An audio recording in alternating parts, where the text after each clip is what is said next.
Das müssen Fotos werden, wo man auf den ersten Blick unser Image vermittelt bekommt. Wir können Geschichte schreiben. Dann lass uns Geschichte schreiben. Ich habe lange nicht mehr so viel Spaß gehabt. Ey, du alter Spinner, verzieh dich! Lassen Sie sofort mein Grundstück! Trotz all dieser Fakten haben wir nicht außer Acht gelassen, dass Sie ein Arzt mit sehr hohen fachlichen Kompetenzen sind. Das heißt, dass Sie weiterhin am St. Vinzenz praktizieren dürfen. Ich brauche Adrenalin sofort. Ricardo, worauf wartest du? Beeilen Sie sich! Ricardo!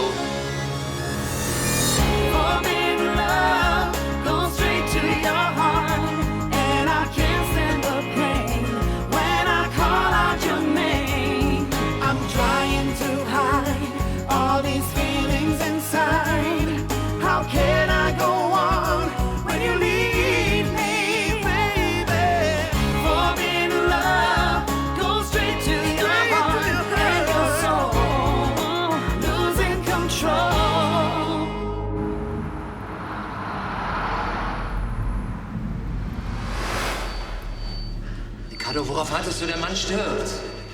Ja.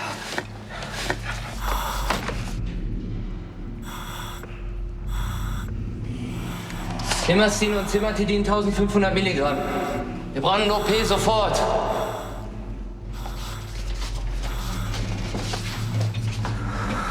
Sauerstoff. Auf 3. 1, 2, 3.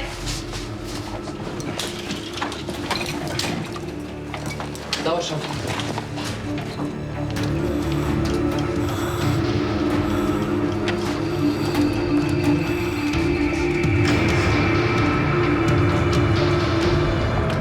Was erlauben Sie sich? Verschwinden Sie oder ich rufe die Polizei! Hey, schieb ab, geh weg! Lassen Sie mich nicht! Was glockt ihr denn so? Jetzt verschwindet, habt ihr nichts zu tun? Hallo, ganz ruhig, ist alles... Ich bin's, Jessica. Jessica. Komm, wir gehen. Das sind alles Idioten. Mach mal Platz hier. Geh doch mal weg da! Alles gut, ganz ruhig.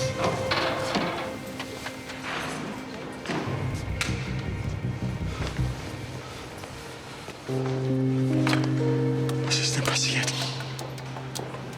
Wir wollten gerade Pommes essen. Wir waren auf der Kartbahn. Ja, Wir sind Rennen gefahren. Wir hatten Spaß. und wie? Bring mich weg von mir. Bitte, bring mich fort von mir. Dann werden wir in Zukunft alle Entscheidungen zusammentreffen.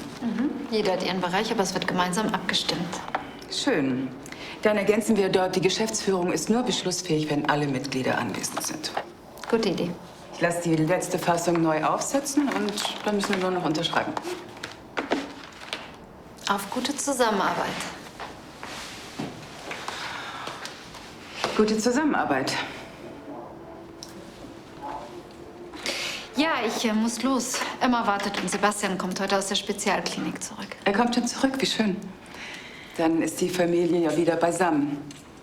Ich hoffe sehr für euch, dass ihr zur gewohnten Harmonie zurückfinden werdet. Ja, wir fangen neu an.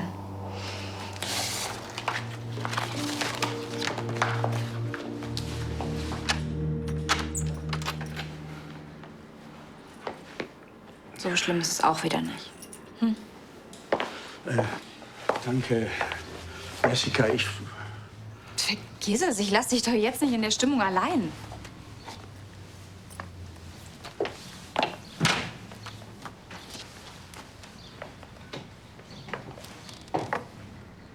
Hey, das war ein Ausrutscher, mehr nicht. Da habe ich mir schon viel peinlichere Sachen geliefert. Es passiert einfach so. Ohne jede Vorwarnung. Und überall. Auf der Straße, im Bus, beim Einkaufen. Ich weiß plötzlich nicht mehr, wer ich bin. Das muss nicht so sein. Mein Gott, wenn ich mir vorstelle, dass Timo oder Leonie das mit angesehen hat. Oh, Jessica. Was für ein Glück, dass du bei mir warst. Dir ist schon klar, dass du es ihnen sagen musst? Ich dachte, ich könnte noch ein bisschen weiterleben. Ganz normal. Das kannst du doch auch. Wenn die Leute es erfahren, dass ich Alzheimer habe, dann behandeln sie mich wie einen Alzheimer-Kranken. Na und? Was ist denn so schlimm daran? Glaubst du, ich werde immer so behandelt, wie ich es gern hätte? Vielleicht sind sie am Anfang ein bisschen komisch, aber dann merken sie, dass du der Alte bist. Genauso liebenswert, nur ein bisschen schrulliger. Du hast recht. Ich darf nicht warten, bis ich den nächsten Aussetzer habe. Und sie es von den Nachbarn erfahren.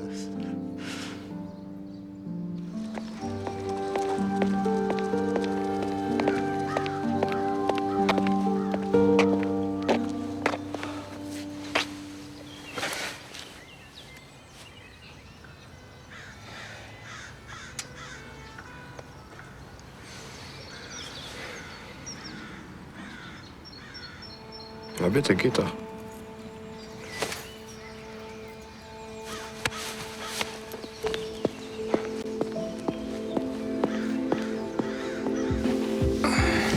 Soll ich dir helfen?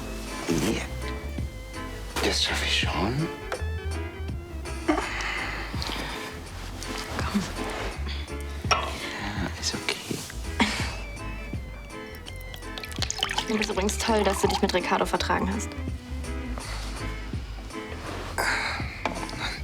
Und ich finde es toll, dass du mir ins Gewissen geredet hast.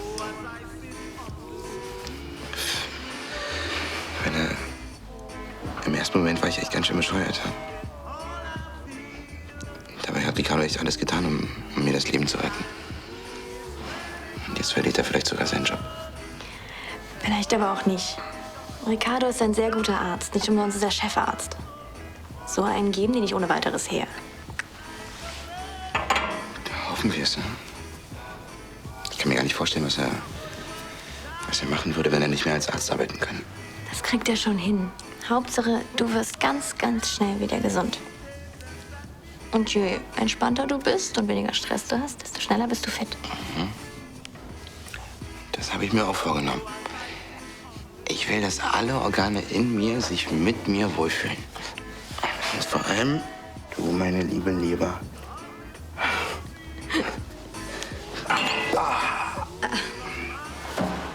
Kein Problem. Warte, ich mach das.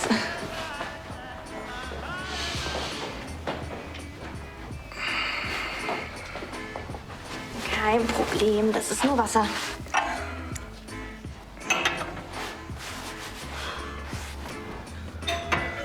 Oh. Da sind sie. Wer? Tata! Hey!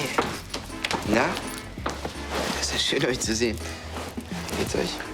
Das fragt der Richtige, aber eigentlich siehst du gar nicht so schlimm aus. Vielen Dank.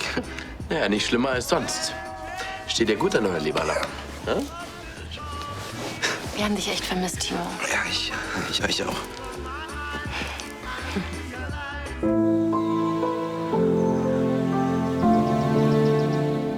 Sebastian?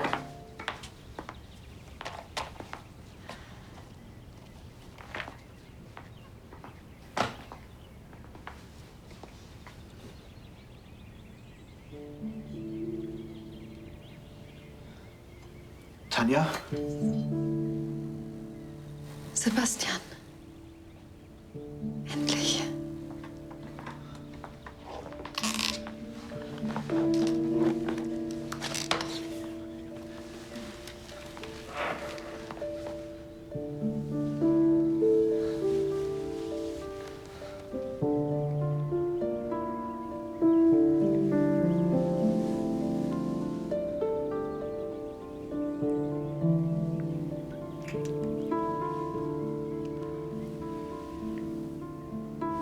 Wie wär's damit? Wir mieten uns am Samstag ein Boot am Unterbacher See und chillen bis Sonnenuntergang. Und danach habe ich schon 2 Partys am Start. Auf der einen lege ich auf und auf der anderen arbeitet ein Kumpel für mich an der Bar. Das heißt Cocktails for free die ganze Nacht.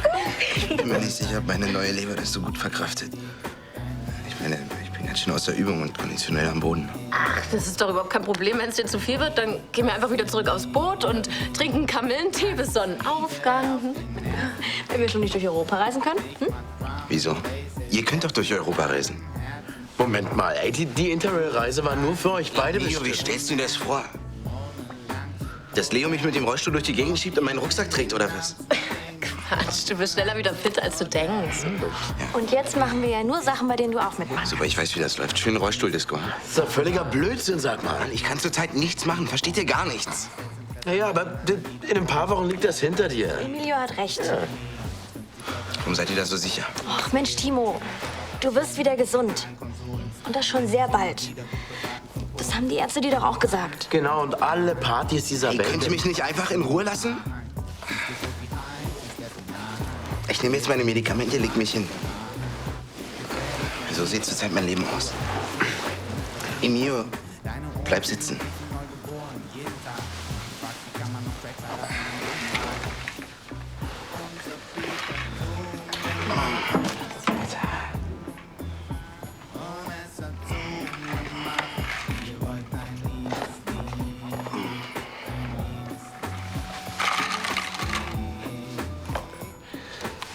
Leo. Leo.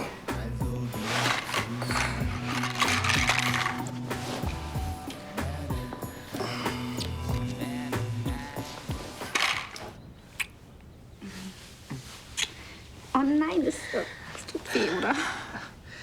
Es wird wohl noch eine Weile dauern, bis die Narbe richtig verheilt ist. Erzähl, sonst alles gut. Ja, die Ärzte sagen, in ein paar Wochen bin ich wieder ganz der Alte. Wie geht's dir? Ich versuche mich im Waffenstillstand mit Clarissa. Du versuchst es.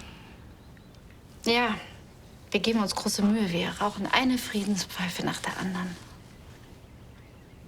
Schön. Wir haben sogar eine Geschäftsführervereinbarung ausgearbeitet, bis ins letzte Detail. Dann ist ja alles in Ordnung. Ich hätte selber nicht gedacht, Sebastian, du weißt, wie sie tickt und was sie uns angetan hat. Aber Tanja, wenn du mir sagst, dass ihr Frieden geschlossen habt, dann glaube ich dir das, okay? okay, Wo ist denn eigentlich Emma? die Nanny ist noch mit ihr unterwegs. Sie müsste gleich da sein. Verzeihung, die Herrschaften. Hier kommt Besuch. Schau mal, wer da ist, Emma. Hallo, meine Kleine. Ich habe euch vermisst.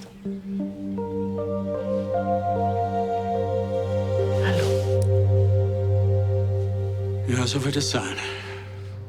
Ich werde die letzten klaren Monate meines Lebens damit verbringen, ununterbrochen über eine unheilbare Krankheit zu reden. Kannst auch ein bisschen was dagegen tun. Hm? Genau. Ich muss dir was sagen, ich habe Alzheimer, aber bitte behandle mich ganz normal. Prost.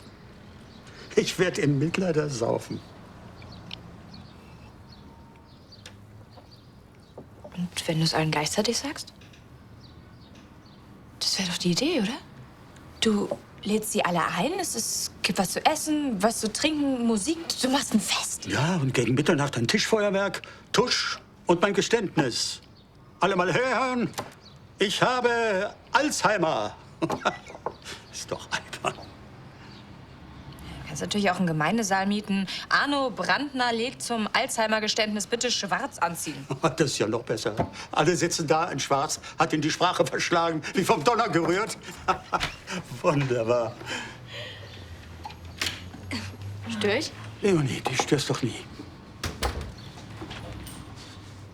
Timo? Was ist denn?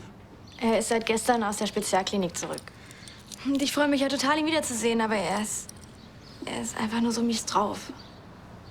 Ist doch wohl normal bei seinem Zustand. Ja, der ist bestimmt wieder morgen der alte Spaßbolzen wie immer. Timo hat total den Mut verloren. So ist er sonst nie. Ich meine, das ist ja wirklich schwierig. Er muss Medikamente nehmen, er muss Diät halten und darf sich nicht bewegen und so. Ja, das ist die ideale Gelegenheit zum Erlernen einer Sitzsportart. Arno, machst du mal ein bisschen halblang? Wir waren gerade 12 Runden auf der Kartbahn. Du hast recht. Erst der Körper, dann der Geist. Ich bin genau in der Stimmung, meinem Enkel eine Partie Schach zu spielen. Kommt ihr? Dankeschön. Ja.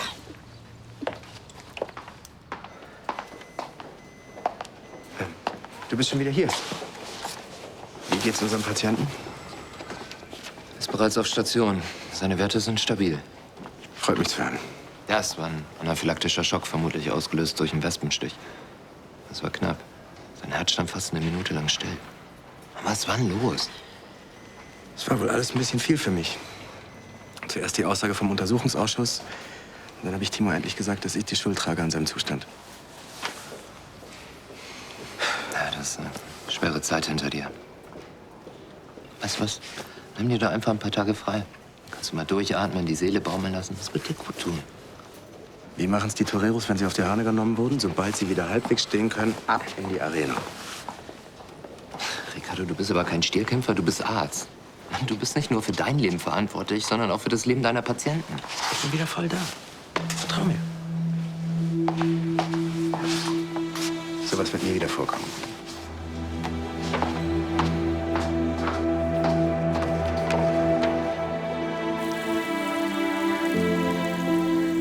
Ich freue mich, dass Sebastian so schnell aus der Reha zurück ist. Ja, Sie werden sicher gleich hier sein. Ah, dann sollten wir ein paar Stühle zur Rechte rücken. Er kommt sicher im Rollstuhl. Da brauchen wir Platz zum Rangieren. Mach das, sehr gut. Hey. Hallo allerseits. Unglaublich. Er steht schon wieder. Allerdings, aber gib dir bloß keine Mühe, nett zu sein. Wie kommst du auf die Idee, dass ich das vorhatte? Sebastian, willkommen zu Hause. Wie geht's dir? Ach, den Umständen entsprechend ganz gut, danke. Also dafür, dass du komplett aufgeschnitten wurdest, siehst du schon relativ gut aus. Fast schon partytauglich. Wann gehen wir einen trinken? Jetzt lass sie doch erst mal Platz nehmen. Ja, setzt euch, setzt euch.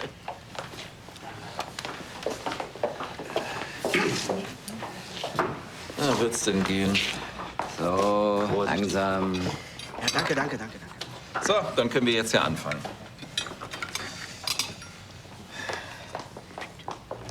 Irgendwie seltsam. Tanja und du als glückliches Ehepaar, was ist denn da schiefgelaufen? Wie gesagt, Ansgar gibt dir keine Mühe.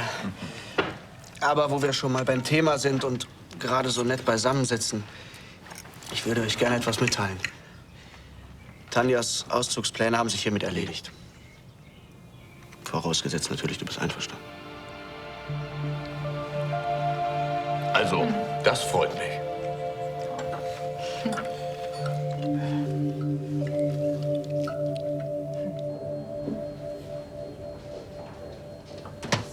Ja, bitte? Ludger, kann ich dir helfen? Es geht um die Bandscheiben von Frau Surhold. Ich brauche deine Meinung, was die weitere Behandlung angeht.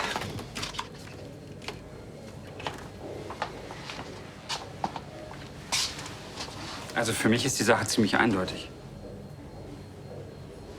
Also für eine klare Entscheidung brauche ich eine weitere Aufnahme. Aber das Schadensbild ist eindeutig.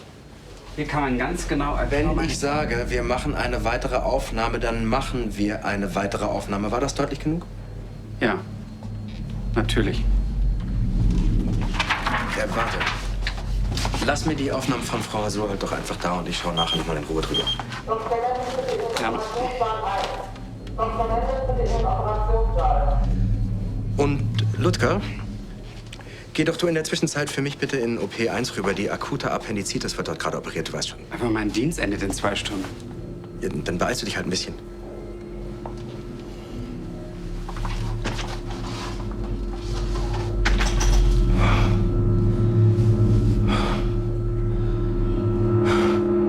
Sag mal, funktioniert eigentlich noch alles, wenn einem so ein Stück fehlt? Ansgar, bitte. Ist schon gut. Ich kann's ja verstehen. Wer kein eigenes Liebesleben hat, der interessiert sich natürlich umso mehr für die Details anderer, nicht wahr?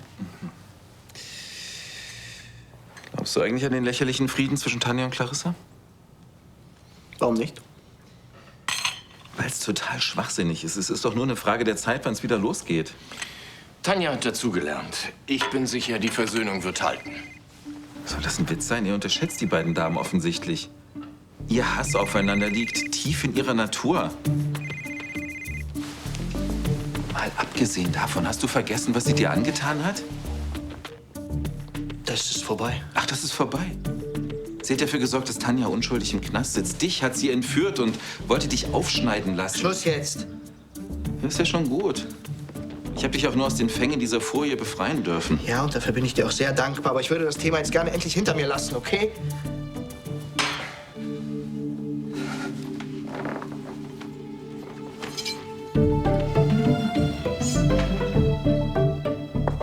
Was denn? Du opferst deinen starken Läufer gegen mein armseliges Pferd. Bitte schön. Ja, nicht gleich zuschlagen. Abwarten, Geduld haben. Ein paar Züge im Voraus denken.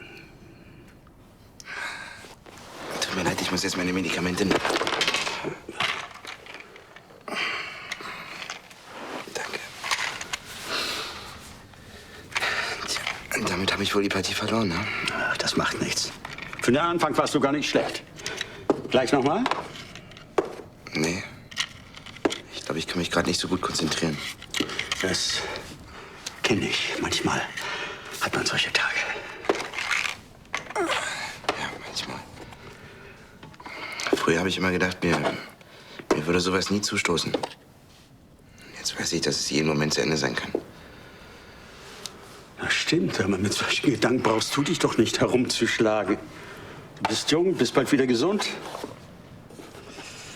Aber ey, das sagt jeder. Woher wollt ihr euch so sicher sein?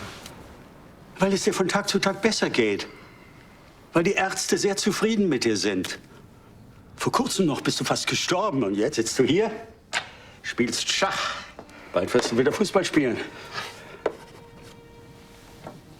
Timo, du hast allen Grund, optimistisch zu sein.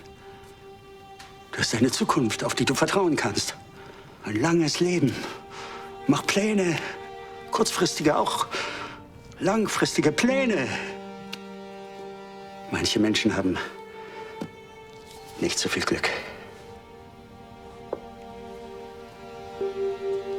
Was meinst du denn damit? Manche bekommen eine Diagnose, da hat man keine Zukunft, da kann man keine Pläne machen.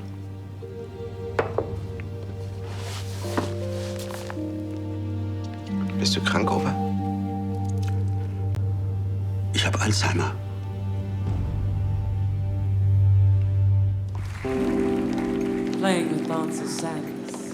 Hallo Ricardo.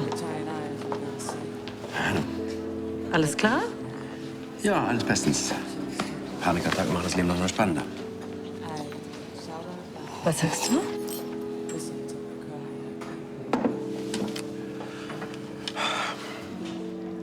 Ich habe einfach eine Scheißangst, Charlie. Die simpelste Spritze überfordert mich. Allein der Gedanke, einen Operationssaal zu betreten, treibt mir den kalten Schweiß auf die Stirn. Siehst du, warum passiert mir sowas?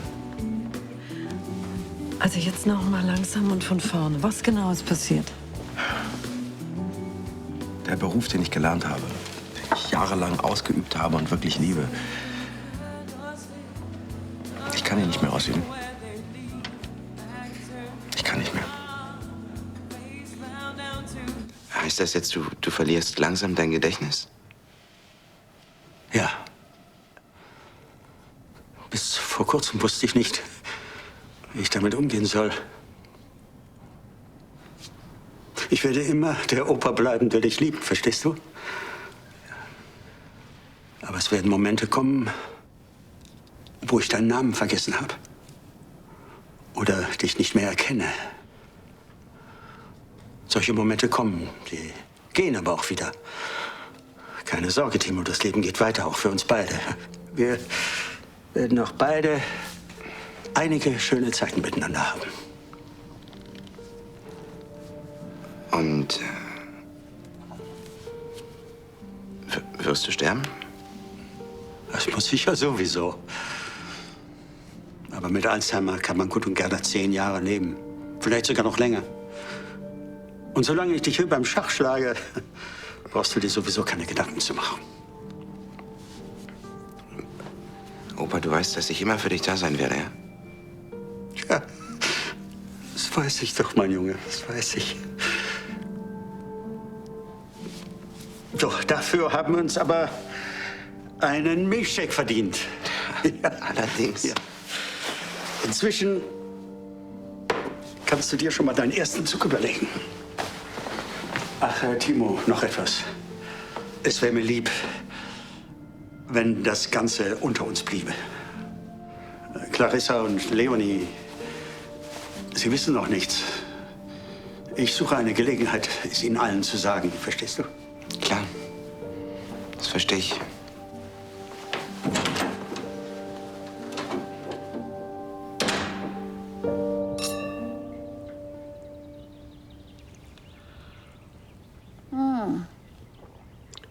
Kräutershampoo ist lecker. Wie lange darfst du denn nur sowas? Die Ärzte empfehlen 1 Jahr. Aber ich werde auf jeden Fall heimlich auch irgendwas anderes trinken. Was? Hey, ich werde ein Auge auf dich haben.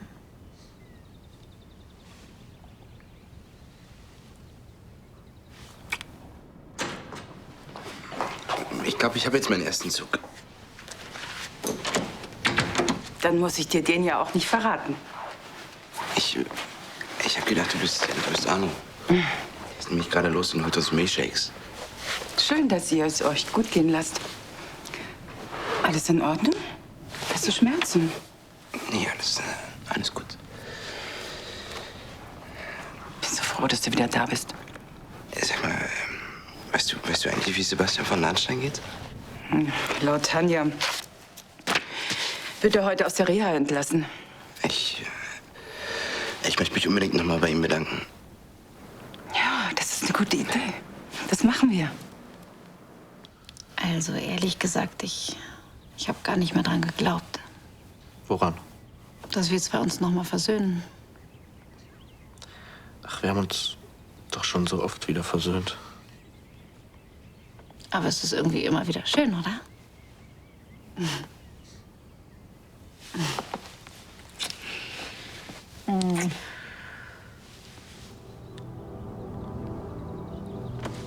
Ja, du siehst richtig, das ist keine Montage.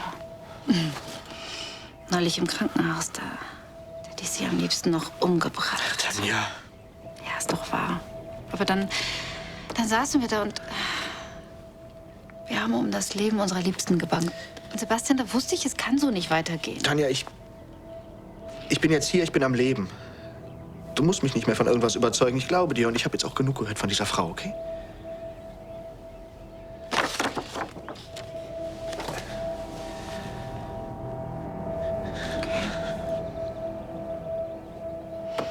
Auf dem Röntgenbild war alles klar zu erkennen. Aber ich war wie gelähmt. Ich konnte einfach keine Diagnose stellen. So schlimm war es nicht mal in den ersten Wochen als Assistenzarzt. Ach, Ricardo, Angst kennt doch jeder von uns. Du musst einfach mal raus und durchatmen. Tiefenentspannung. Das ist der Nachteil als Mediziner. Man kann sich nichts vormachen. Ich weiß ganz genau, was mit mir los ist. Als Arzt bin ich untragbar. Du gibst Daniel die Adrenalinspritze, du lässt Dr. Voss für dich operieren. Damit zeigst du doch Verantwortung. Du kannst dir das nicht vorstellen. Ich habe Panik. Das ist ein lähmendes Gefühl, ganz real, in mir drin. Ich kann es nicht einfach ignorieren und so tun, als ob nichts wäre. Einfach weitermachen, mich auf meine Erfahrung verlassen. Ich werde mir wahrscheinlich nie verzeihen, Timos Leben in Gefahr gebracht zu haben. Ja, da bist du auch zu hart mit dir. Ich bin einfach nicht mehr derselbe Mensch. Auch nicht mehr derselbe Arzt. Egal, was ich tue. Immer pocht die eine Frage in meinem Hirn. Was ist, wenn ich wieder einen Fehler mache? Es gibt nur eine Lösung.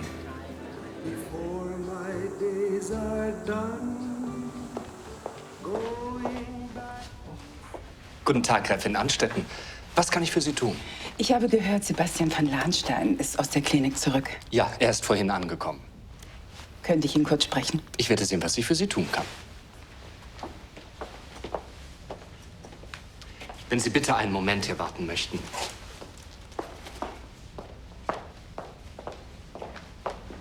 Na, 2 Stunden in deiner Obhut und schon sitzt er im Rollstuhl. Nur damit du es weißt, Sebastian braucht absolute Ruhe, ja? Oh, sprichst du schon für ihn? Ich wollte eigentlich mit deinem Mann etwas Geschäftliches besprechen. Nur zu, Tanja und ich haben keinerlei Geheimnisse voreinander. Das sehe ich sonst nur in solchen schmierigen Schundromanen. Ich wollte nicht stören. Zu spät. Was wollen Sie hier? Ich wollte mich bei Ihnen bedanken, dass Sie das Leben meines Enkels gerettet haben. Das hätten Sie nicht tun müssen. Sie haben es aber trotzdem getan. Freiwillig. Sie wagen es noch, hier aufzukreuzen, nach allem, was Sie mir und meiner Familie angetan haben? Ich erwarte nicht, dass Sie mir verzeihen. Dann verschwinden Sie, und zwar sofort. Ich wollte nur... Raus! Weißt du, ich überlege mir jeden Tag Dinge, die ich noch machen will. Ja, vielleicht sollte ich das auch tun. Ja, was hältst du davon? Wir machen es zusammen. Dann solltest du dir das aber aufschreiben, damit du es nicht vergisst. Ja, da hast du recht. Gib mal das Buch.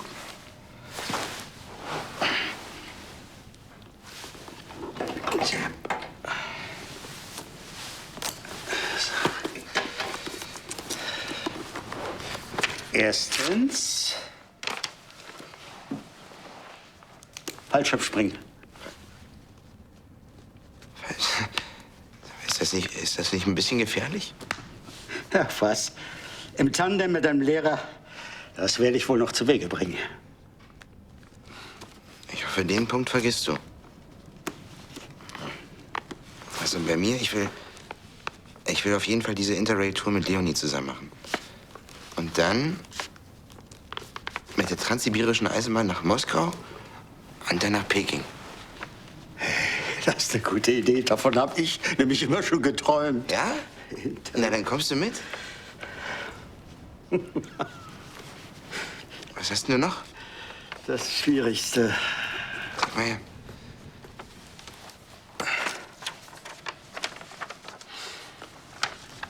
Alle über meine Krankheit informieren.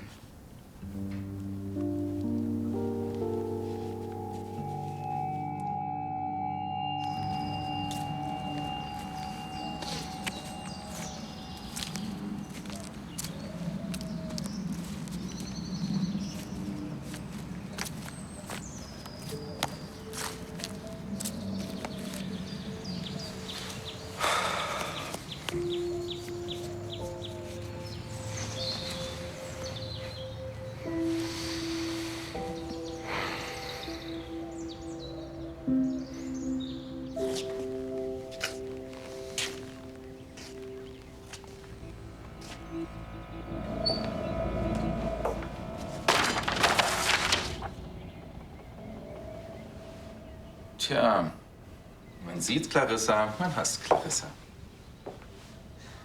Warum wohl? Schon ziemlich dreist von ihr, hier einfach aufzutauchen und mit dir ein kleines Schwätzchen halten zu wollen. Nach allem, was sie dir angetan hat. Sebastian, wir können immer noch dafür sorgen, dass sie hier nie wieder auftaucht. Weil sie ihre gerechte Strafe bekommen hat. Viele Jahre Gefängnis. Clarissa, ich kann's nicht mehr hören. Ich will mich mit dieser Frau nicht mehr befassen. Versteht das hier keiner?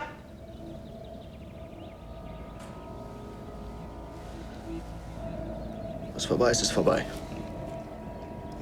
Für mich ist das vorbei. Wenn ich nicht rechtzeitig aufgetaucht wäre, hätte sie dich eiskalt aufgeschnitten. Glaubst du ernsthaft, das ist vorbei für dich?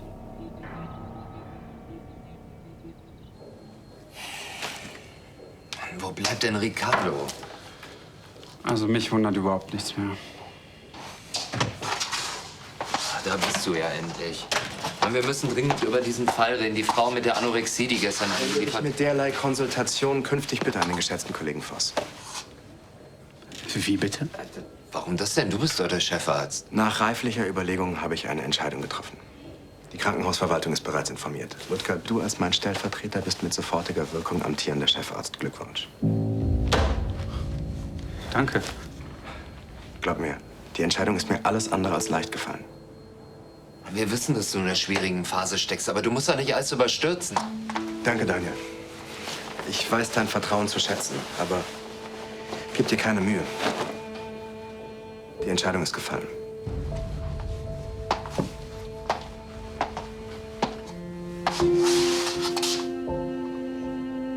Ich quittiere meinen Dienst.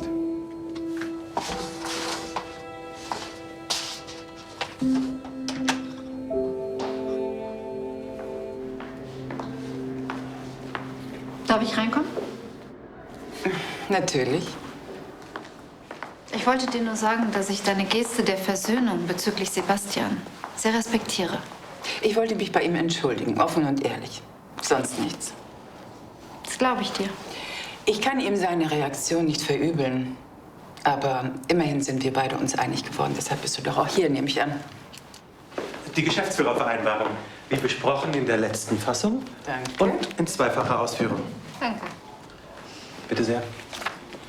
Bitte. Tja, dann machen wir mal. Ja, ich denke auch.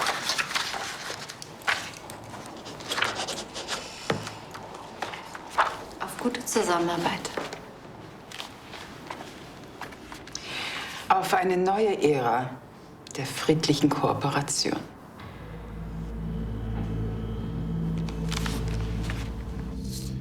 Wahrscheinlich lässt sich dein kleiner Ausflug mit Clarissa ja nicht ganz kalt. Jetzt hör doch endlich auf, dich als Hobbypsychologe aufzuspielen. Wie auch immer, Sebastian. Ich würde diese Frau nicht so einfach davonkommen lassen.